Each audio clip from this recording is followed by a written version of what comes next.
மாளிகைப்பாறை கருப்பசாமி திருக்கோயிலில் நமது அருள்மிகு வழிகாட்டு மாளிகைப்பாறை கருப்பசாமி திருக்கோயிலில் பக்தியோடும் ஆனந்தத்தோடும்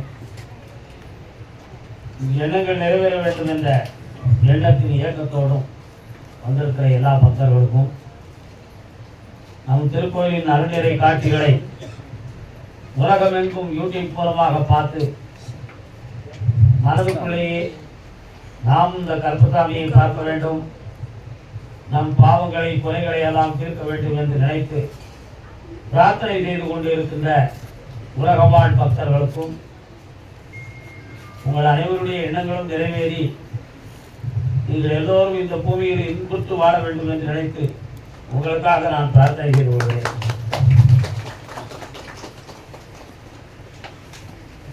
எண்ணங்கள் மனிதனுடைய வாழ்க்கையில் மிக முக்கியம்.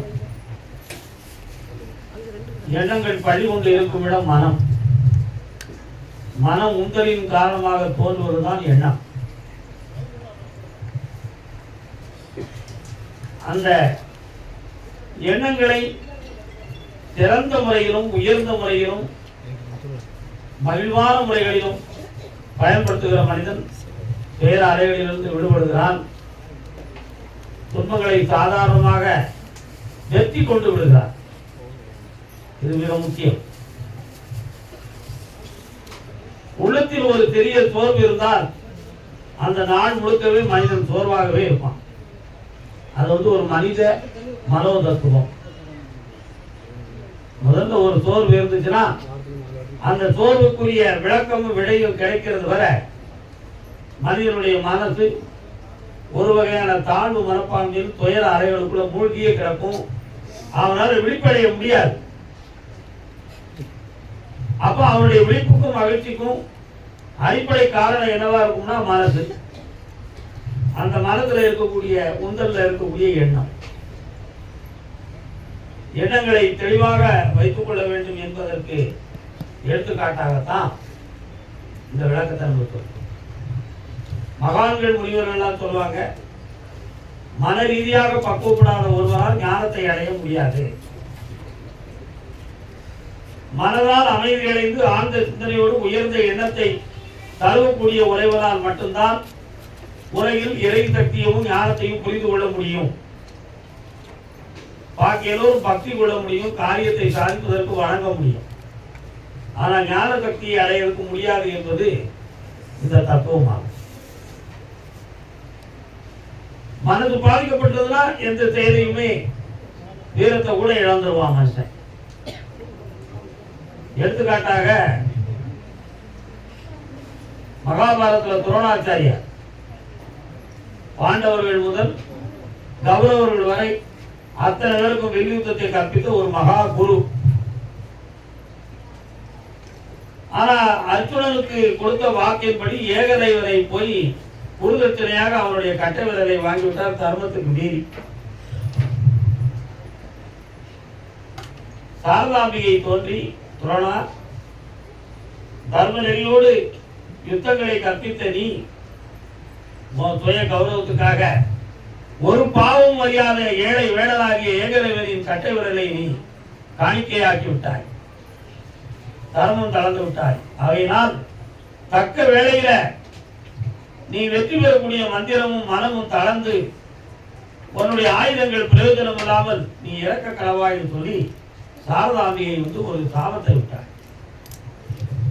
அன்னையில இருந்தே துரோணாச்சாரியார் உள்ளத்துக்குள்ள ஒரு பெரிய பயம் சைக்காலஜி அவருடைய ஆன்மாவுக்குள்ள இருக்காட மனதுக்குள்ள எப்பொழுது இந்த சூழ்நிலை நடந்துருமோ, அப்படி நடக்காமல் இருப்பதற்கு நம்ம என்ன செய்யலாம், அந்த சூழலில் நம்ம மாட்டிவிடக்கூடாத, இந்த கர்மா நம்மளை பற்றி கொடுமோ அப்படிங்கிற ஒரு பயம் அவருடைய உள்ளுணர்வுல இருந்துட்டே இருந்துச்சு. ஒவ்வொரு முறை போருக்கு வருகிற பொழுதெல்லாம் நமக்கு வில்லும் அம்பும் வாங்கிய வரமும் இப்பொழுது நம்மளை தாழ்த்தி விடுமோ, நமக்கு எதுவும் ஆபத்து நடந்து விடுமோ என்ற ஒரு பயமே அவர் உள்மனதுக்குள்ள இருந்து அவரை ஏற்றிக்கிட்டே இருந்துச்சு. அப்ப அவர் எண்ணங்களா நாங்க பாதிக்கப்பட்டிருக்காருன்னு அர்த்தம். ஒரு நாள் போர்ல கிருஷ்ணர் ரொம்ப சிறப்பாக சிந்தித்து தர்மனை கூப்பிட்டு சொன்னார், இந்த துரோணாச்சாரியாருக்கு கடைசி நாள், இந்த யுத்தத்துல துரோணர் தர்மனையோ நம்மவர் யாவரையும் வென்றுவிட்டால் அடுத்த யுத்தம் மிக பெரிதாக நடந்து ஜெயிப்பது கஷ்டம்.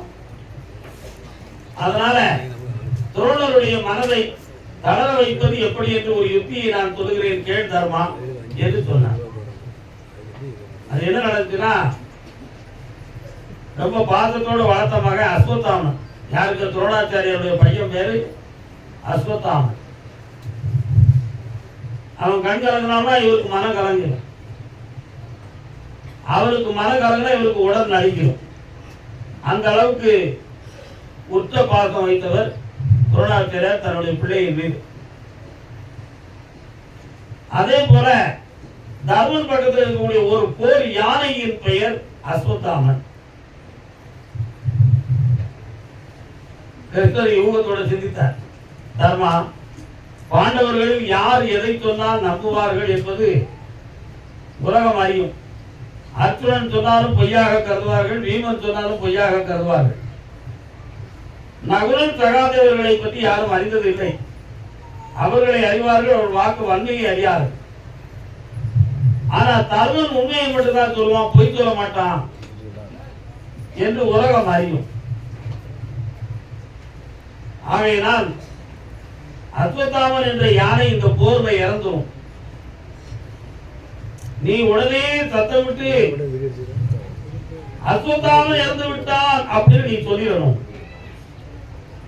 அப்படி நீ சொல்லிட்டனா அதை மட்டும் சொன்னால் போதும், நீ வேற எதுவும் செய்ய வேண்டாம் அப்படின்னு அவர் சொல்லிட்டார். அப்ப யானை இந்த வார்த்தையை நான் சொல்ல வேணாம், அதையும் சொல்லு அப்படின்னு சொன்னார். அஸ்வத்தாமன் என்ற யானைங்கிறத யாரும் அந்த வேகத்துல கவனிக்க முடியாது. போர் நடந்துகிட்டு இருக்கு, துரோணாச்சாரியார் வெளியேந்தி வெற்றியோட நிற்கிறார், அவரும் போர் செஞ்சுக்கிட்டு இருக்கார். எதிர்பார்க்காமல் ஒரு வார்த்தையை தர்மன் சொல்லுகிறார், அஸ்வத்தாமன் என்ற யானை இறந்து விட்டது அப்படின்னார். ஆனா துரோணாச்சாரியார் காதுல அஸ்வத்தாமன் இறந்து விட்டான் அப்படிங்கிற வார்த்தை கேட்டுச்சு. அவருக்கு உடனே நம்ம மகன் தான் இறந்துட்டா போருக்கு தெரியுது அப்படின்னு நினைச்சு தன்னை அறியாம மனது சோர்ந்து எண்ணங்கள் தளர்ந்து வில்லினுடைய வீரமும் தளர்ந்து அதை சொல்லக்கூடிய மந்திரமும் மறந்தார். அந்த நேரத்தில் பாண்டவர்களே ஒருத்தர் போய் துரோணாச்சாரியோட தலையை வெட்டினார். அந்த போர் முடிந்தது. புரிந்து கொண்டது என்ன? ஒன்றின் மீது பற்று வைத்து அந்த பற்றுக்குரிய நபருக்கு ஆபத்து வந்திருக்கு தெரிந்த உடனேயே மனம் தளர்ந்துருச்சு. அந்த மனதில் இருக்கக்கூடிய எண்ணம் வலிமையை இழந்துருச்சு. அந்த வலிமையை இழந்த உடனேயே துரோணாச்சாரியர் வாழ்க்கையை முடிந்து விட்டார். இத மாதிரி எண்ணங்கள் மனிதருக்கு ரொம்ப முக்கியம். சைக்காலஜி, மனிதனுடைய மன இயல் ரொம்ப முக்கியம். அவனுடைய எண்ணத்துல எப்பொழுதும் நமக்கு ஒன்றும் நடக்காது, எதையும் தாங்குவோம், எதையும் உயர்வோம் என்ற ஒரு எண்ணத்தோடு சிறந்த மனப்பான்மையோட இருந்தோம்னா உறுதியை விட்டு குறையாம இருக்கும். அப்படி ரெண்டு பேர் இருப்பாங்க. திருடன் முரணன் அயோக்கியம் அவனும் எண்ணத்துல ஒரு பொழுதும் குறைய மாட்டான். எப்படியாவது இவங்களை வின்படி நம்ம திருடிடணும், எப்படியாவது இவனை வெந்துடணும் அப்படிங்கிற நோக்கத்தில் அவன் எண்ணமும் வைராக்கியமா தான் இருக்கும். உண்மையான பக்தனுடைய எண்ணமும் ஆண்டவன் மீது வைராக்கியமா தான் இருக்கும். ஆனா இந்த ரெண்டு எண்ணத்துக்குரிய பலன் என்ன? முரடனும் திருடனும் சமூகத்து துரோகி. அவன் என்ன வலிமையா இருந்து ஒரு பிரயோஜனமும் கிடையாது. அவன் என்னைக்குனாலும் அந்த பாவத்துக்கு அவன் நிச்சயமா தண்டனை வாங்கி தீருவான்.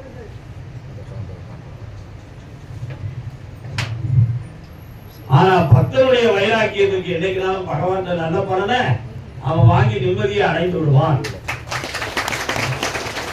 அப்போ பக்தனுக்கு தேவை எண்ணத்தில் உறுதி. எந்த சோதனைக்கும் மயங்காத உள்ளம் வேண்டும், எந்த ஒரு கஷ்டத்துக்கும் கலங்காத நெஞ்சம் வேண்டும், எந்த ஒரு எதிர்பார்ப்பு நடக்கவில்லையே என்ற ஏமாற்றத்தில் தன்னை தாங்கிக் கொள்ளக்கூடிய மனதின் வலிமை வேண்டும். நமக்குள்ளே புலம்பி, நமக்குள்ளேயே சிந்தித்து, நமக்குள்ளே தாழ்வு மனப்பான்மையை உருவாக்கி தாழ்ந்து போகிற தன்மை மனிதனை விட்டு அகல வேண்டும். அது மிக முக்கியம். அப்ப மனிதன் தனக்கு தானே எதிரியாக கூட இருக்கிறான். எப்படி? தன்னுடைய மனதுக்குள்ள எதிர்மறையான சிந்தனைகளை வளர்த்து நம்மால் முன்னேற முடியாது, நம்மால் தெளிவுற முடியாது, நம்மால் பயனோடு வாழ முடியாது என்ற ஒரு கற்பனை மாயையை அவன் உள்ளத்துக்குள்ளே வளர்த்து அவன் தாழ்ந்து போய் கொண்டிருக்கிறார். அந்த நிலைகளிலிருந்து மனிதன் எழ வேண்டும். ஒரு வலிமை மிகுந்த ஒரு குருவின் பெறம் நமக்கு இருக்கிறது. வலிமை மிகுந்த ஒரு தெய்வத்தின் அவதாரத்தின் பக்தி நமக்கு இருக்கிறது.